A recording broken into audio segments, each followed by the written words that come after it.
saya ingin mengajak saudara membuka dalam Injil Matius pasal yang ke-25. Ada pembacaannya agak panjang.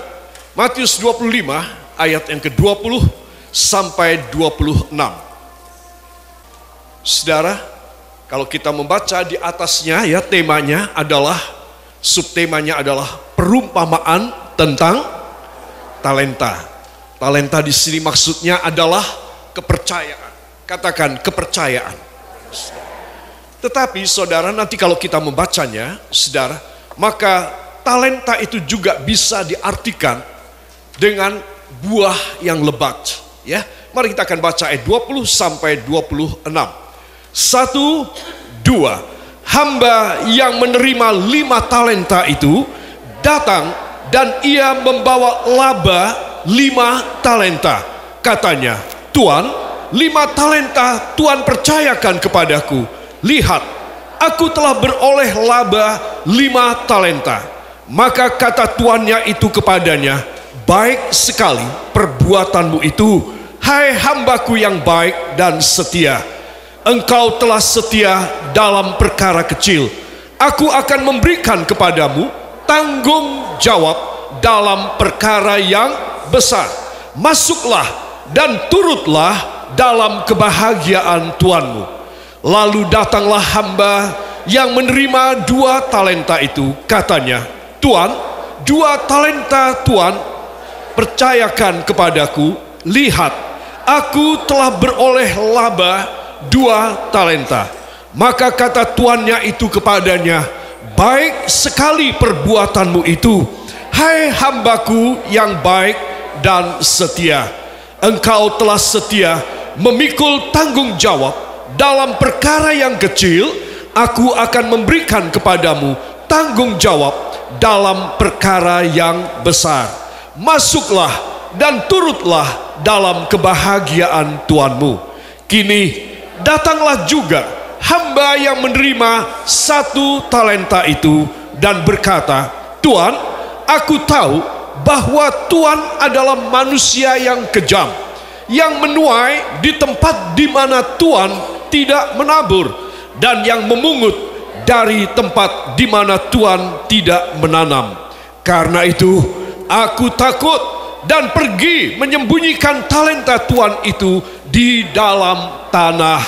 Ini terimalah kepunyaan Tuhan. Maka jawab tuannya itu, hai hamba, hai kamu, hamba yang jahat dan malas. Jadi kamu sudah tahu bahwa aku menuai di tempat di mana aku tidak menabur, dan memungut dari tempat di mana aku tidak menanam. Amin. Para kekasih, ayat yang panjang yang kita baca di sini adalah tentang 3 orang hamba. Ada banyak hamba yang lain, cuma 3 orang yang dipercaya. Si A mendapat 5 talenta, ya. 1 talenta itu adalah timbangan, mata uang yang ditimbang. Ya, yang 1 dapat 5 talenta cukup berat. Yang kedua B mendapat 2 talenta, ya, agak enteng. Dan yang C, dia juga dipercaya. Dia mendapat 1 talenta. Ya, saudara. Jadi 5, 2, 1. Saudara. Dan kemudian tuannya ini pergi, saudara, pergi ke luar negeri. Saudara, dan dia berkata, hendaklah engkau bekerja dan nanti engkau harus memberi upah, engkau harus memberi laba kepada modal yang aku beri kepada kalian bertiga. Saudara, singkat cerita, pulanglah tuan dari hamba-hamba tersebut. Saudara, begitu pulang, maka hamba yang pertama si A berkata, Tuan, hamba yang menerima, ya, Tuan, 5 talenta Tuan percayakan kepadaku. Lihat, aku telah beroleh laba 5 talenta. Saudara, si B datang, Tuan, 2 talenta Tuan percayakan kepadaku. Lihat, aku mendapat laba 2 talenta. Jadi dia modal dikembalikan 5 tambah 5 lagi. Jadi berapa? 10. Ini 2 modal dikembalikan tambah laba 2, jadi berapa? 4. Ya saudara, sama kepada si A dan kepada si B, ucapannya sama persis. Bahwa kalian telah bisa setia dalam hal yang kecil. Bagi majikan itu 5 talenta itu juga hal kecil. Saudara, itu bukan hal yang besar untuk mempercayai Anda dan saya sampai dia datang kembali. Berapapun yang saudara bisa dipercaya, bagi dia perkara kecil. Jangan ya kita menjadi over di dalam memperkirakan. Kita mempunyai overestimated sehingga kita merasa lebih, wah, aku ternyata kok lebih berkarunia ya, aku lebih bertalenta ketimbang dia, si B cuma 2. Saudara, ingat di hadapan Tuhan berapa besar juga jumlah kepercayaan Tuhan itu kecil. Amin ya. Itu kecil saja. Kenapa disebut kecil? Karena ada yang besar. Ini hanya sebagai satu testing. Ini hanya sebagai sebagai mengukur kedalaman. Saudara, berapa dalam ya saudara, berapa dalam isi hati saudara, isi hati saya, berapa tulus, berapa lurus dan jujur kita orang. Hanya dikasih 5 talenta, 2 talenta. Saudara, itu hal yang kecil sekali bagi majikan kita. Kalau dia bisa melihat bahwa Anda dan saya bisa dipercaya, niscaya, katakan niscaya, saya akan mendapat jauh lebih banyak kepercayaan Bapa. Beri tepuk tangan yang baik buat dia. Haleluya. Saudara yang kekasih, datanglah si C yang hanya mendapat 1 talenta. Saudara, ini majikan tidak main-main loh ketika memberi 1 itu. Dia bukan satu main-main aja. Ya kamu hanya, ya daripada enggak nanti kamu sakit hati. Ya udahlah 1 coba. Saudara, ini Tuhan tidak mempunyai pendapat demikian. Dia sangat bersungguh-sungguh seperti dia mempercayai si A 5 talenta. Seperti dia mempercayai si B 2 talenta. Dia percaya pada si C 1 talenta.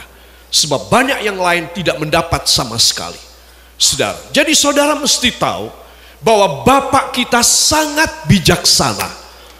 Dan dia ingin semua pemberian kepercayaan kepada Anda dan kepada saya harus bisa dipertanggungjawabkan. Harus bisa dikerjakan. Harus dapat laba.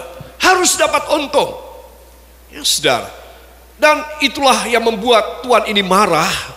Karena si C ketika mengembalikan 1 talenta tanpa laba. Katakan tanpa laba.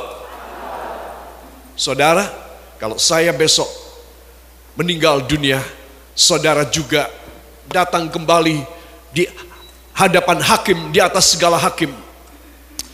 Lalu kita tidak bisa mempertanggungjawabkan seperti si C, kita akan dilempar masuk neraka.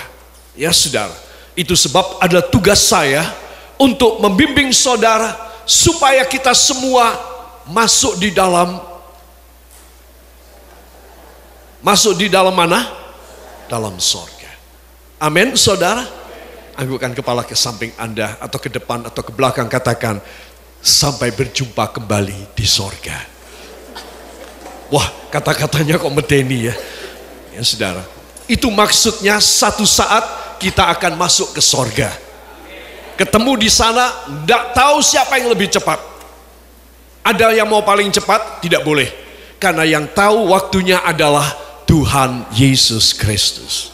Tetapi kita harus yakin, aku masuk ke sana. Makanya nggak boleh salah jalan. Katakan tidak boleh salah jalan. Harus bisa dipercaya. Amin.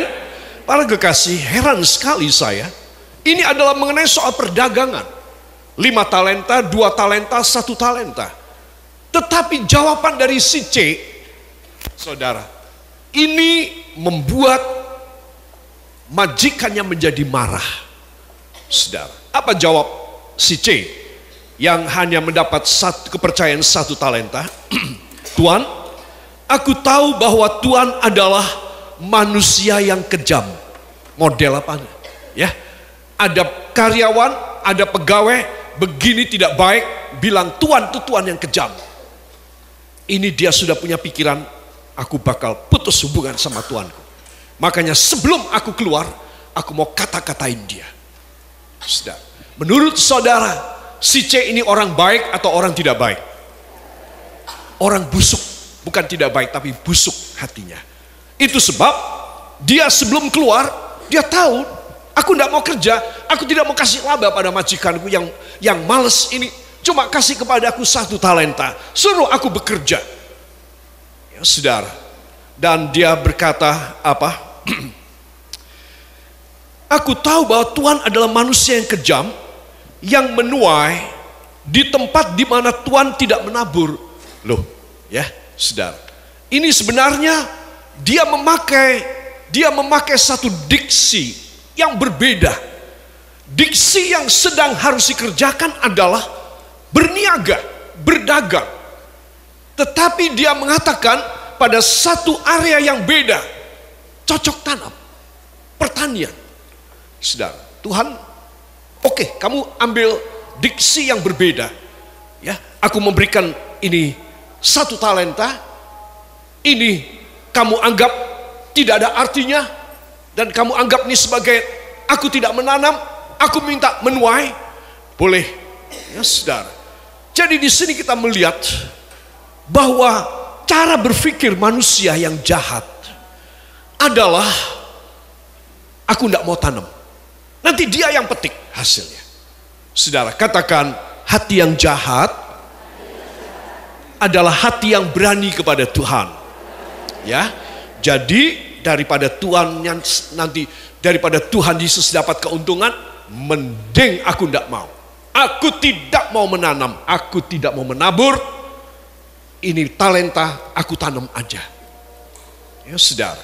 Jadi mengapa saya mengambil kisah perumpamaan ini untuk membeberkan tentang satu rencana bagaimana Anda dan saya harus menghasilkan. Katakan, hidup saya tidak boleh sia-sia. Hidup saya harus menghasilkan yang bisa diterima Allah Bapa. Terus bukan sekedar menghasilkan, tetapi tidak bisa diterima. Yang bisa diterima. Ketika Tuhan ini mendengar, oh kamu sekarang, ya aku mau minta kamu berniaga, kamu sekarang bilang tentang pertanian. Oke, ya kalau kamu tahu ya bahwa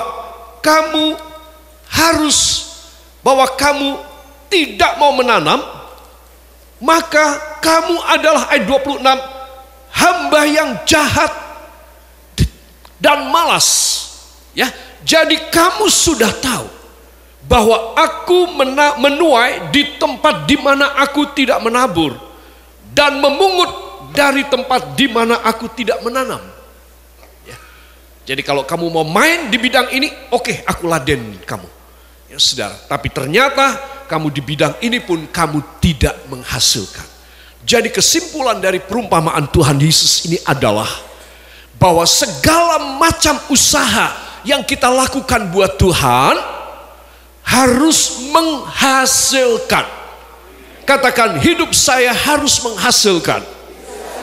Supaya pada satu saat ketika saya meninggal, saya dielu-elukan oleh Tuhan Yesus. Mau demikian? Beri tepuk tangan yang baik buat dia.